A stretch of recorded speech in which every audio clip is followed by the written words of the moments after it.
특별히 누가복음에만 기록되어져 있는 말씀입니다. 이 엠마오로 가던 이 두 제자의 이야기는 누가복음에만 기록이 됐어요. 13절에 보면 그날에 부활하신 날이죠. 저희 중 둘이 예루살렘에서 25里되는 엠마오라 하는 촌으로 갔다. 원래는 여기 왜 이 사람들이 예루살렘으로 왔었는가를 성경에 기록을 안 하고 있는데, 전체적인 내용을 유추해 볼 때 이 사람들이 예수님의 무덤을 찾아왔던 것 같아요. 예수님의 시체를 보려고 예수님의 무덤을 찾아왔다가 거기 예수님의 무덤이 비어 있는 것을 보고 이제 이 사람들이 낙심하고 둘이 돌아가는 거예요. 다시 예루살렘에 왔다가 다시 엠마오로 하는 자기네 동네로 가면서 둘이 이야기를 지금 하고 있는 거예요. 거기 보면 14절 이 모든 된 일을 서로 이야기하더라. 어떤 이야기를 하고 있었느냐면 18절 이하에 보면 그 중에 한 사람인 글로바라 하는 사람이 이야기를 쭉 얘기합니다. 19절 가라사대 무슨 일이뇨? 이르되 나즈렛 예수의 일이니 그는 하나님과 모든 백성 앞에서 말과 일에 능한 자 선지자연을 우리 거기서 걸읍시다. 우리 대제사장들 이렇게 표현한 것을 보면 이 사람은 유대인일 가능성이 커요. 유대교인일 가능성이 큽니다. 우리 대제사장들과 관원들이 사형 판결에 넘겨줘 십자가에 못 박았다. 그러면서 예수님에 대한 이야기를 쭉 얘기하고 있었어요. 그런데 그때 3절에 보면 15절에 보면 저희가 서로 이야기하며 문의할 때에 예수께서 가까이 이르러 저희와 동행하시나 16절 저희 눈이 가리워져서 그인 줄 알아보지 못하다 그랬어요. 부활하신 예수님이 시간과 공간을 초월하시기 때문에 지금 예루살렘에 계시다가 지금 여기 와 계시는 거예요. 그러니까 부활의 몸은 시간과 공간을 초월해요. 그래 이 제자들이 한 두 사람이 하는 얘기를 다 듣고 있다가 무슨 얘기냐 그러니까 이제 설명을 글로바라는 사람이 설명을 쭉 하잖아요. 다 듣고 나셔서 예수님이 하신 말씀이 25절에 보면 가라사대 미련하고 선지자들의 말한 모든 것을 마음에 더디 믿는 자들이요 그리스도가 이런 권한을 받고 자기의 영광에 들어가야 할 것이 아니냐 하시고 쭉 설명을 합니다. 28 저희의 가는 촌 엠마오죠.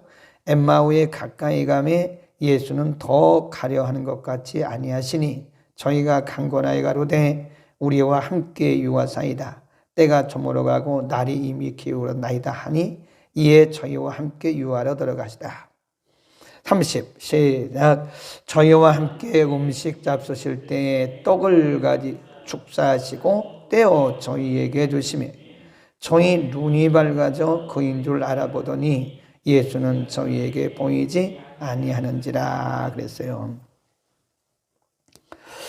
이제 거의 이 엠마오에 도착했을 때 예수님이 더 이상 이제 안 가시려고 그러니까 이 사람들이 엠마오까지 모시고 왔어요. 그래서 거기서 식사를 하는데 식사 자리에서 예수님이 그들에게 떡을 띄워주시는 순간에 이들의 눈이 확 열린 거예요. 그러면서 그때의 심정을 뭐라고 표현했냐면 32절에 저희가 서로 말하되 길에서 우리에게 말씀하시고 우리에게 성경을 풀어주실 때 우리 속에서 마음이 어떻게 하대요? 뜨겁다. 이 자기들끼리 하는 얘기예요. 두 사람이 예수님은 순간적으로 이제 없어지셨고요. 가셨고 두 사람이 서로 하는 얘기가 우리가 그 말씀을 길에서 말씀을 풀어주실 때 그리고 그 떡을 우리에게 떼어주실 때 우리의 마음이 뜨거웠지 않았냐. 서로 둘이 얘기를 하는 거예요.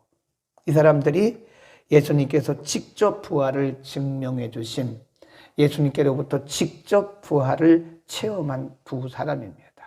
그래서 나중에 이 사람을 두 제자라고 말을 해요. 원래는 유대인인 것 같아요. 그 엠마오로 가던 두 제자라고 얘기를 하는 거예요. 그리고 이 사람들이 빨리 도로 왔던 길을 도로 해서 예루살렘으로 갑니다. 거기 보면 33 곧 그 시로 일어나 예루살렘에 돌아가 보니 엠마오에서 다시 예루살렘으로 다시 돌아간 거예요. 가보니 11사도와 및 그와 함께한 자들이 모여 있어 말하기를 주께서 과연 살아나시고 시몬에게 나타나셨다 하는지라. 두 사람도 길에서 된 일과 예수께서 떡을 떼심으로 자기들에게 알려진 것을 말하더라. 그래서 이 엠마오 도상에서 예수님을, 부활의 예수님을 만났던, 사실은 예수님 만나 주신 거죠.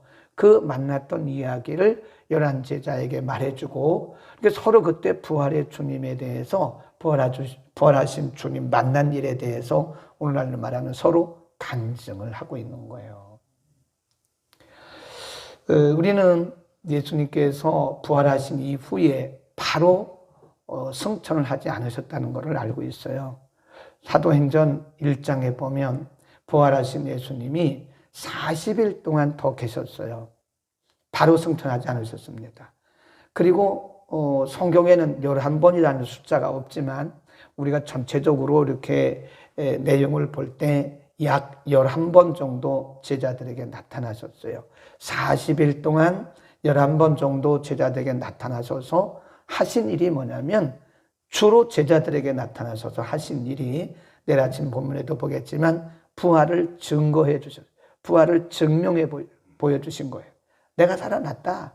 내가 말했던 대로 살아났다라고 제자들에게 부활을 증명해 주셨다. 근데 오늘 이 엠마오 도상의 두 사람, 이게 오늘 우리 가운데 계시는 부활의 예수님을 알려주시는 거예요. 이 사람들은 눈이, 거기 보면 눈이 아직 가리워졌다 그러잖아요.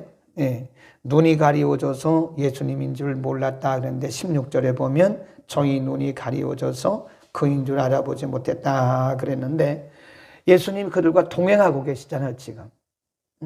예수님이 지금 그들과 함께 걷고 계시고 그들의 이야기를 다 듣고 계셨잖아요. 그런데 눈이 가리워져서 거기에 계신 줄을 몰랐다는 거예요. 그러니까 부활하신 주님이 오늘도 우리의 삶의 현장에 와 계시는 것을 우리는 믿어요. 뭘로 오셨어요? 보혜사 성령으로 우리 가운데 오신 거다. 보혜사 성령으로 우리 가운데 오셔서 우리의 삶의 현장에서 동행하고 계시는데 뭐가 가려워진 거예요? 우리 눈이 가려워진 겁니다. 우리의 눈이 열렸죠. 그래서 우리 가운데 함께 하시는 부활의 주님을 우리가 발견해야 되고요. 30절에 보면 저희와 함께 음식 잡수실 때에 떡을 가지사 축사하시고 그 떡을 떼어줍니다. 그리고 31절에 보면 저희의 눈이 밝아졌다. 그 눈이 언제 밝아졌어요? 예수님이 떼어준 떡을 먹는 순간에 눈이 확 밝아진 거예요. 이것을 우리가 좀 굳이 영적으로 해석을 한다면, 굳이 이 부분을 사실 떡은 떡이고 그거 똑같아요. 그냥 직역을 해야 되는데, 굳이 우리가 이것을 영적으로 한번 해석을 해 본다면 이 떡은 오늘날 우리에게 주시는 말씀이다. 한번 이렇게 영적인 해석을 해볼 수 있고요. 그 말씀을 먹는 순간에 이 두 사람의 눈이 밝아진 거예요. 그러니까 다시 이거를 영적으로 해석을 하면, 하나님의 말씀을 우리가 듣고 하나님의 말씀을 깨닫는 순간에 우리의 영적인 눈이 밝아진다. 그렇게 이해를 하시고 영적으로 또 해석을 해볼 수 있고요. 그 다음에 눈이 밝아지면서 예수님께서 그 제자들에게 말씀을 풀어주실 때에 이 가슴이 뜨거웠다. 이것도 또 영적으로 해석을 해보면, 하나님의 말씀을 들을 때에 우리의 영적인 가슴이 막 요동치는 겁니다. 이건 맞는 말씀인 것 같아요. 일반인들은 하나님의 말씀을 아무리 들어도 요동침이 없어요. 졸리죠. 그렇죠. 우리가 이렇게 처음 교회에 온 사람들 보면 예배 시간에 제일 힘든 시간이 말씀 듣는 시간이래요. 영적 요동침이 없는 거잖아요.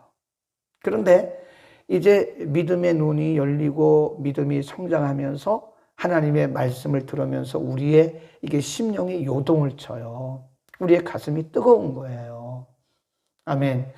오늘 이 시대를 살아가는 우리들에게 우리의 눈이 밝아지는 것은 하나님의 말씀이고요. 우리의 가슴이 영적으로 요동칠 수 있는 것은 하나님의 말씀이 있기 때문에 그런 거예요.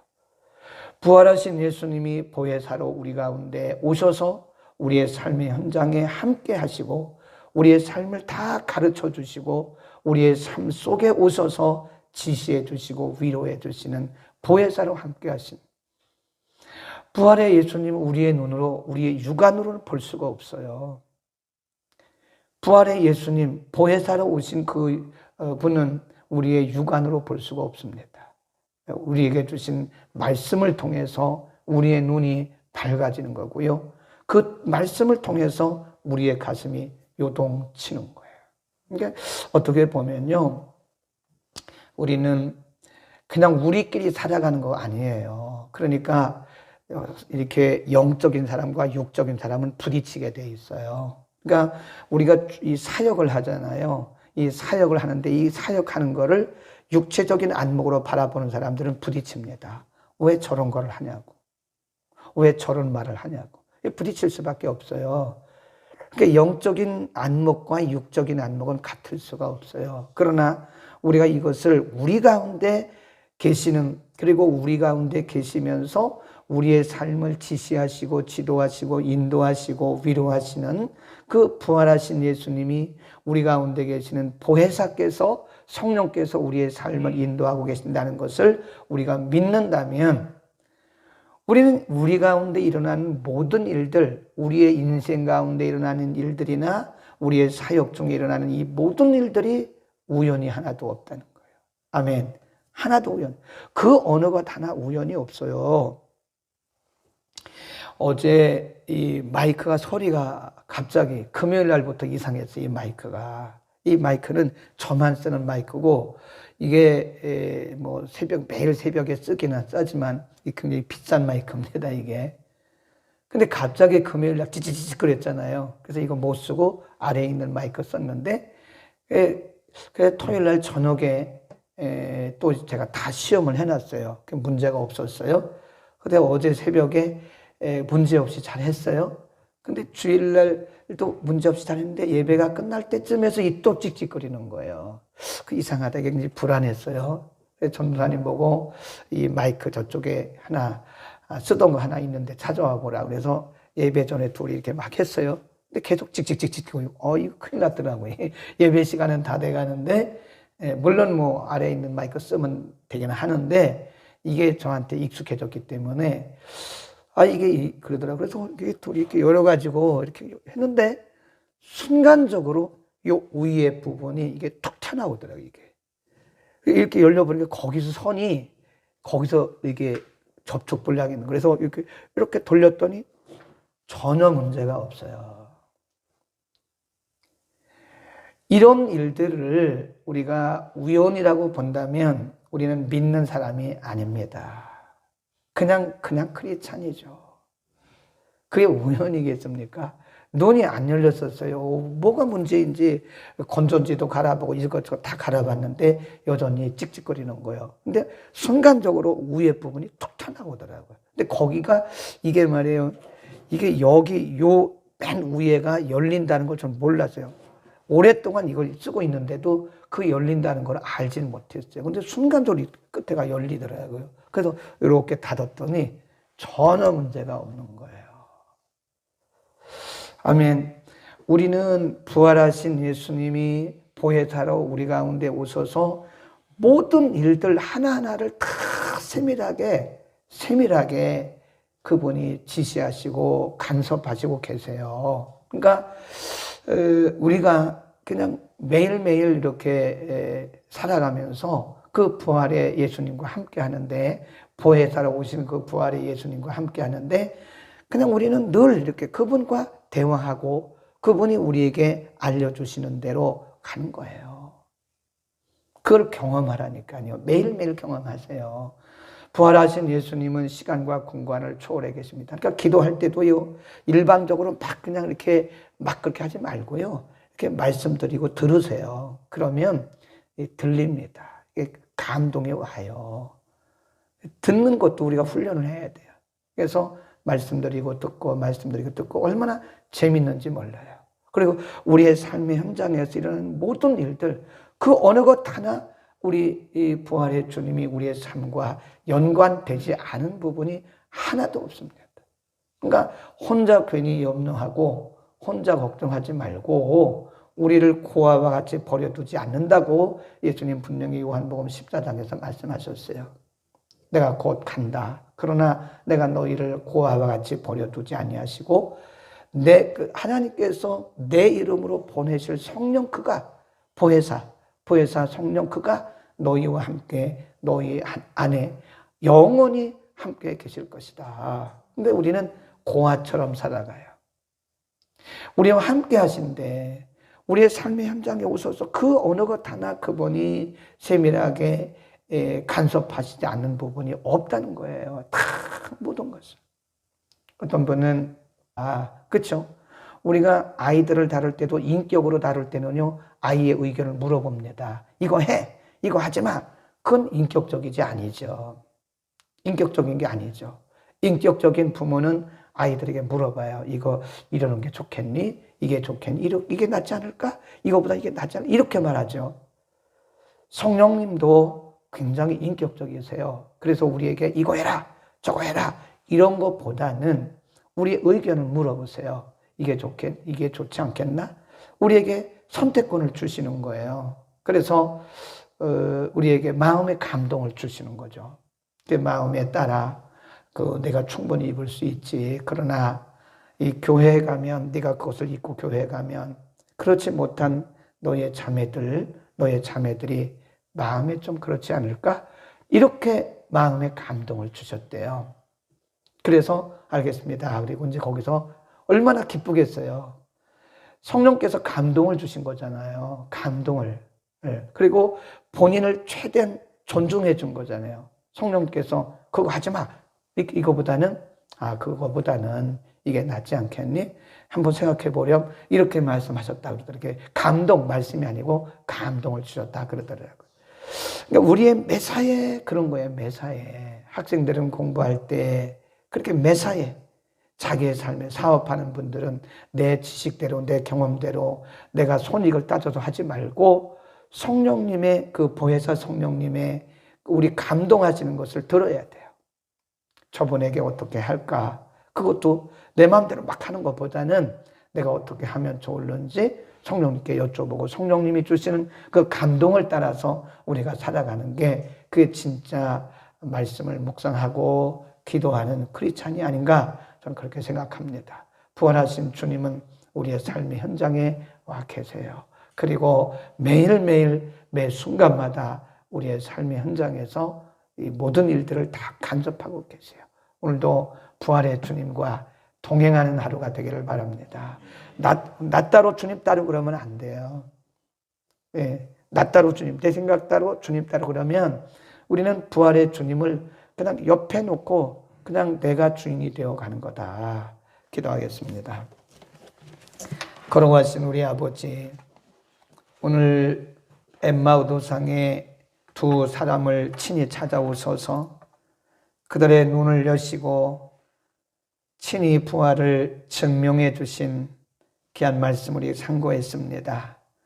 그들은 전혀 예수님께서 그들과 동행하신다는 사실을 모르고 있었지만 떡을 떼어주시고 그들의 마음을 감동하심으로써 예수님이 함께 하심을 알고 또 나가서 증거했던 것처럼 우리에게도 우리 가운데 보혜사로 오셔서 우리의 삶의 현장에 오셔서 개입하시고 간섭하시는 부활의 주님과 동행하는 우리의 삶이 되게 하여 주옵소서. 그 어느 것 하나라도 내 생각대로 내 뜻대로 내 감정대로 내 경험대로 하지 말게 하시고 매일매일 매 순간순간마다 하나님의 말씀을 묵상하며 우리 가운데 두시는 거룩한 생각을 쫓아 주의 뜻을 이루어가는 우리 모두가 되게 하여 주옵소서. 예수님께서 떼어주신 떡을 먹고 눈이 밝아져 또 예수님께서 말씀을 해석해 주실 때에 저들의 심령이 요동치고 가슴이 뜨거웠던 것처럼 하나님의 말씀을 들을 때에 우리의 눈이 밝아지게 하시고 우리의 영혼이 요동치며 하나님이 기뻐하시는 열매들을 풍성하게 맺도록 은혜를 통하여 주옵소서. 온종일 주님과 동행하는 복된 하루 되기를 원하며 우리 구주 예수 그리스도의 이름으로 기도드립니다. 아멘.